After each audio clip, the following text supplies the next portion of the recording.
वरुथिनी एकादशी कब है? 12 या 13 अप्रैल। जानिए सही जानकारी, पूजा विधि, शुभ मुहूर्त, क्या खाए क्या ना खाए। भक्तों, क्या आप भी 12 और 13 अप्रैल की तारीख को लेकर उलझे हुए हैं? एक छोटी सी भूल और आपके सालों के कड़े तप और पुण्य क्षण भर में भस्म हो सकते हैं। वरुथिनी एकादशी कोई साधारण व्रत नहीं है। पुराणों में इसे एक ऐसा दिन बताया गया है जब ब्रह्मांड की ऊर्जा अपने चरम पर होती है। लेकिन सबसे बड़ा रहस्य उस एक गलती में छिपा है जो अनजाने में हम सब करते हैं, विशेषकर व्रत के भोजन और व्रत खोलने के समय को लेकर।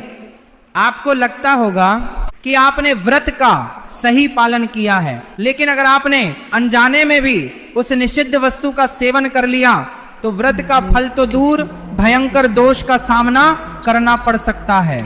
आज हम न केवल सही तारीख का भ्रम हमेशा के लिए दूर करेंगे, बल्कि आपको वह गुप्त नियम भी बताएंगे जिसका पालन ना करने पर सब कुछ व्यर्थ हो जाता है। उस रहस्यमय नियम और सबसे खतरनाक 5वीं गलती के बारे में हम कुछ ही देर में जानेंगे, जिसके बारे में शायद ही कोई ज्ञानी बात करता है। लेकिन उससे पहले यह गहराई से समझना आवश्यक है कि आखिर यह एकादशी इतनी रहस्यमय और शक्तिशाली क्यों मानी जाती है, और क्यों स्वयं भगवान श्री कृष्ण ने अर्जुन को महाभारत के युद्ध से पहले इसके महत्व के बारे में इतनी गंभीरता से चेतावनी दी थी। माना जाता है कि वरुथिनी एकादशी का पूर्ण निष्ठा से व्रत करने पर 10,000 वर्ष की कठोर तपस्या के बराबर फल प्राप्त होता है। यह ठीक वैसा ही है जैसे सूर्य ग्रहण के समय पवित्र कुरुक्षेत्र में भारी मात्रा में स्वर्ण दान करने से जो असीम पुण्य प्राप्त होता है, वो सब इस एक दिन के व्रत से मिल जाता है। लेकिन ये चमत्कारी ऊर्जा तभी काम करती है जब आप समय और नियमों के उस सटीक चक्र को समझें जो इस बार आसमान में बन रहा है। इस बार ग्रहों की चाल कुछ ऐसा दुर्लभ संयोग बना रही है जिसने बड़े बड़े पंचांगकर्ताओं को भी गहरी सोच में डाल दिया है। क्या व्रत 12 अप्रैल को रखना उचित होगा या 13 अप्रैल को? ये सिर्फ एक साधारण तारीख का चुनाव नहीं है, बल्कि ये एक महत्वपूर्ण चुनाव है कि आप किस ब्रह्मांडीय ऊर्जा से जुड़ना चाहते हैं। शास्त्रों में साफ लिखा है कि 10वीं विद्या एकादशी का व्रत करना सख्त वर्जित है। जो लोग अनजाने में 10वीं मिली हुई एकादशी का व्रत करते हैं, उनके जीवन में नकारात्मक शक्तियां तेजी से बढ़ने लगती हैं। उनका मन बिना कारण अशांत रहने लगता है और घर में क्लेश अपनी जड़ें जमा लेता है। इसीलिए तारीख का सही निर्णय आपके पूरे जीवन की दिशा तय कर सकता है। सही तारीख का असली रहस्य हम बस उजागर करने ही वाले हैं, पर जरा सोचिए, क्या सिर्फ भूखे रहने भर से परमेश्वर प्रसन्न हो जाते हैं? बिल्कुल नहीं। असल खेल तो उस संकल्प और समर्पण का है जो आप व्रत के दिन अपने मन में धारण करते हैं। इस विशिष्ट एकादशी की अपार शक्ति को समझने के लिए आपको प्राचीन काल के एक रहस्यमय अध्याय में जाना होगा। एक समय की बात है, पावन नर्मदा नदी के तट पर मांधाता नाम के एक अत्यंत प्रतापी और महान राजा राज करते थे। वह अत्यंत दानवीर और तपस्वी स्वभाव के थे। एक दिन जब राजा मांधाता घने जंगल में एक शांत स्थान पर अपनी तपस्या में लीन थे, वो ध्यान की इतनी गहराई में खोए हुए थे कि उन्हें बाहरी दुनिया का कोई भान नहीं था। तभी वहां अचानक एक भयंकर जंगली भालू आ गया। उस खूंखार भालू ने बिना कोई आहट किए राजा पर जोरदार हमला कर दिया और उनके पैर को अपने जबड़े में पकड़कर बुरी तरह चबाने लगा। जरा अपने मन में कल्पना कीजिए उस भयानक दृश्य की। एक खूंखार जानवर आपके शरीर को बेरहमी से नोच रहा है। उस सहनीय दर्द से किसी की भी रूह कांप सकती है, लेकिन राजा मांधाता उस अवस्था में भी जरा भी विचलित नहीं हुए। उन्होंने उस जानवर पर कोई क्रोध नहीं किया या किसी भी प्रकार की हिंसा का सहारा नहीं लिया। उन्होंने अपनी रक्षा के लिए भालू पर प्रहार करने के बजाय सीधे ब्रह्मांड के पालनहार भगवान विष्णु का गहरा स्मरण किया। उनकी वह मौन पुकार इतनी तीव्र थी, उनका विश्वास इतना अटल था कि स्वयं भगवान श्री हरिविष्णु को उसी क्षण वहां साक्षात प्रकट होना पड़ा।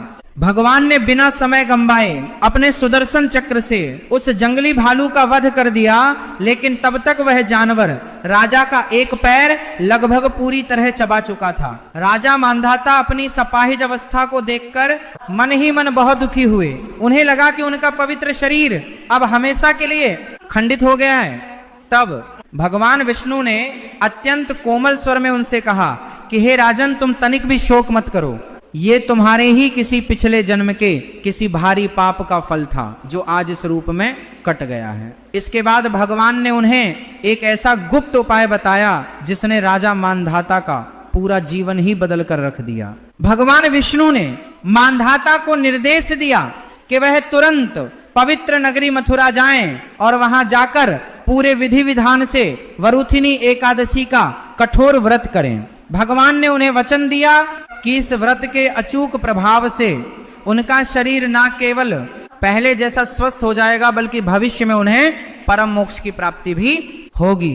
राजा ने बिना कोई संदेह किए ठीक वैसा ही किया। उन्होंने मथुरा पहुंचकर पूरी अटूट श्रद्धा और अत्यंत कठोर नियमों के साथ वरुथिनी एकादशी का व्रत पूर्ण किया और ब्रह्मांड का वह चमत्कार घटित हुआ।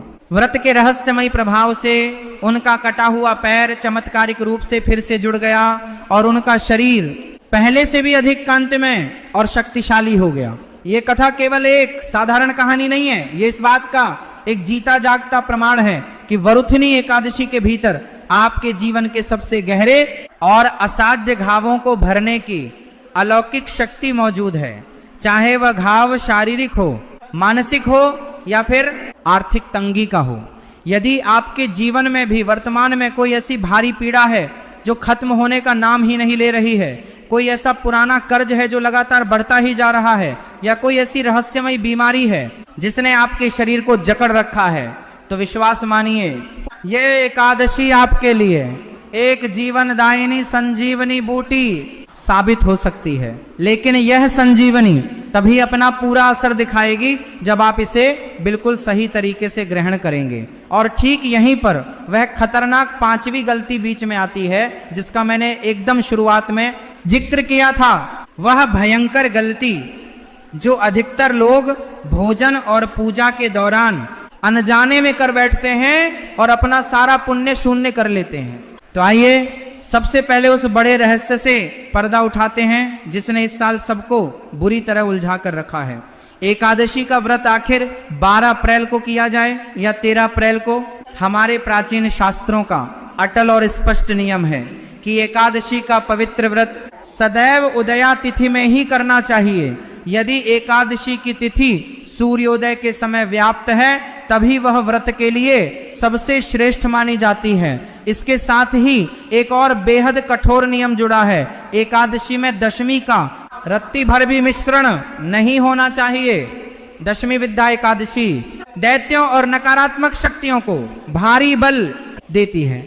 इस बार पंचांग के अनुसार एकादशी तिथि का आरंभ 11 अप्रैल की रात को हो रहा है, जो 12 अप्रैल को पूरे दिन रहेगी। लेकिन 12 अप्रैल को सुबह के समय दशमी का अशुभ प्रभाव भी काफी हद तक रह सकता है। वहीं वैष्णव संप्रदाय और जो लोग जीवन में परम मोक्ष की सच्ची कामना करते हैं उनके लिए द्वादशी युक्त एकादशी हमेशा से सबसे उत्तम मानी गई है। इसलिए गृहस्थ जीवन जीने वालों और वैष्णव दोनों के लिए सर्वोत्तम और निर्विवाद रूप से शुद्ध व्रत 13 अप्रैल को ही रखा जाएगा।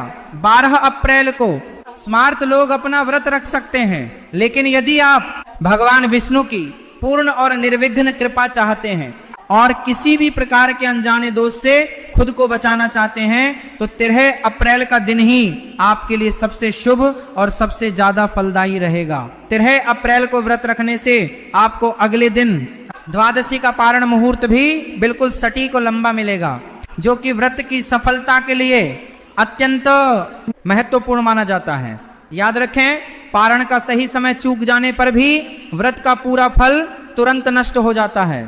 तारीख का रहस्य सुलझने के बाद अब बात करते हैं पूजा की, उस विशेष और गुप्त विधि की जो बहुत कम लोग वास्तव में जानते हैं। वरुथिनी एकादशी के दिन सुबह ब्रह्म मुहूर्त में उठना अनिवार्य नियम है। बिस्तर छोड़ते ही सबसे पहले अपने दोनों हाथों की हथेलियों को ध्यान से देखें और भगवान विष्णु का गहरा स्मरण करें। स्नान करते समय जल में थोड़ा सा पवित्र गंगा जल और कुछ बूंदे शुद्ध तिल के तेल की अवश्य मिलाएं। इस विशेष दिन पर तिल का उपयोग हर रूप में अचूक और शक्तिशाली माना गया है। स्नान के बाद शरीर पर स्वच्छ और हल्के रंग के वस्त्र ही धारण करें। काले, भूरे या गहरे नीले रंग के कपड़े इस दिन भूलकर भी ना पहने, क्योंकि ये रंग नकारात्मक ऊर्जा को बहुत जल्दी अपनी ओर खींचते हैं। अब अपने घर के शांत मंदिर में उत्तर पूर्व दिशा की ओर मुख करके सीधे बैठ जाएं। भगवान विष्णु के वराह अवतार की पूजा इस दिन विशेष रूप से की जाती है।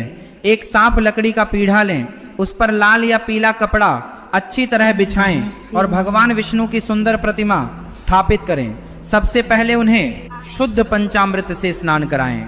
ध्यान रहे, इस पंचामृत में तुलसी का पवित्र पत्ता अवश्य होना चाहिए। यह एक अटल सत्य है कि तुलसी के बिना भगवान विष्णु कोई भी भोग या जल स्वीकार नहीं करते। इसके बाद उन्हें पीले और ताजे पुष्प, पीला चंदन और जो भी ऋतु फल उपलब्ध हो वह अर्पित करें।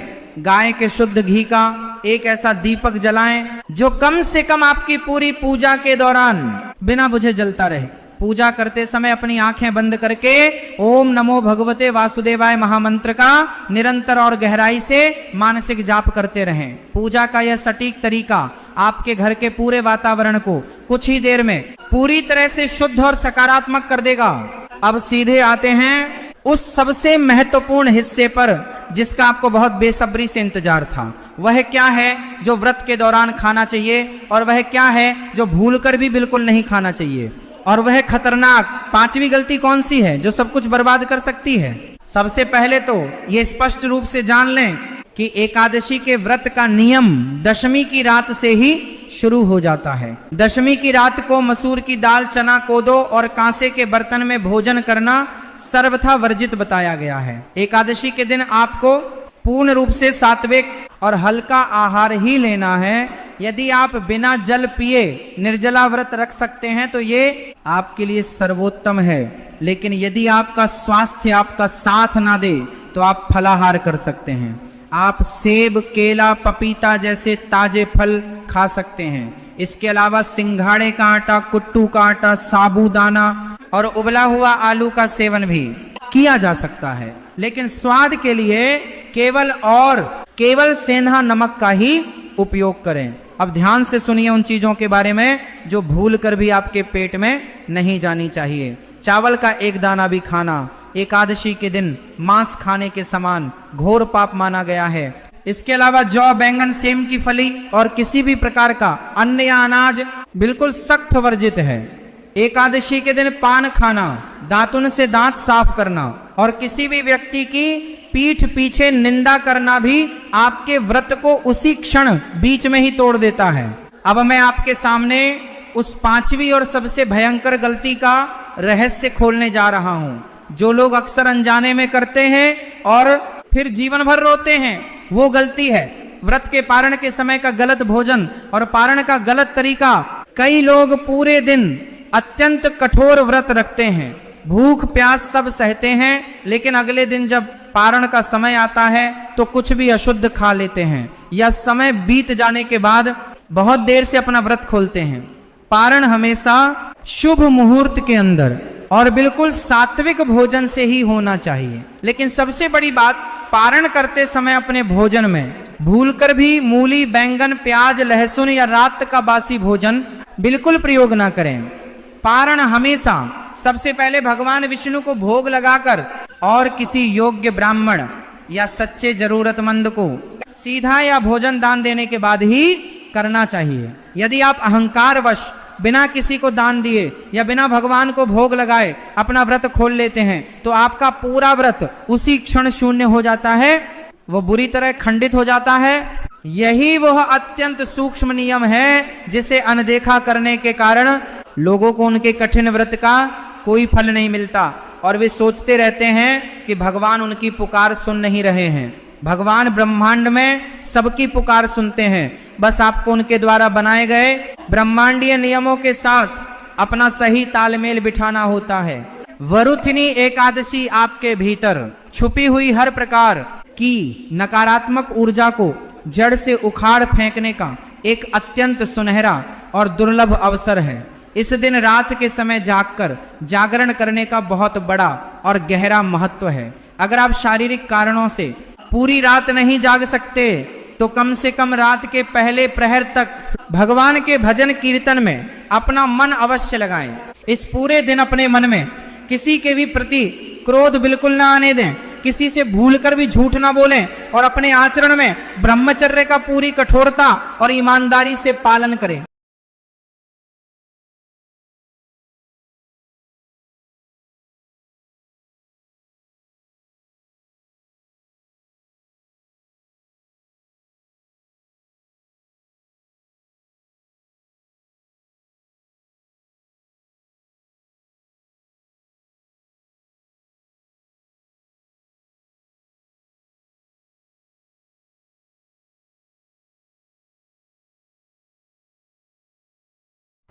राधे राधे दोस्तों, इस वीडियो में अनिरुद्धाचार्य महाराज जी ने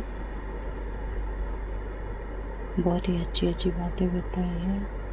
वरुणिनी व्रत के बारे में उन्होंने बहुत सारी बातें बताई। वरुणिनी एकादशी की कथा भी उन्होंने सुनाया है। तो उम्मीद है कि वीडियो पसंद आया होगा। इस चैनल को सब्सक्राइब कर दीजिए, वीडियो को लाइक करके शेयर कर दीजिएगा। चलिए फिर से मिलते हैं नए वीडियो में। अपना ध्यान रखिएगा, भगवान का हम सब पे कृपा बना रहे। ओम नमः शिवाय। राधे राधे।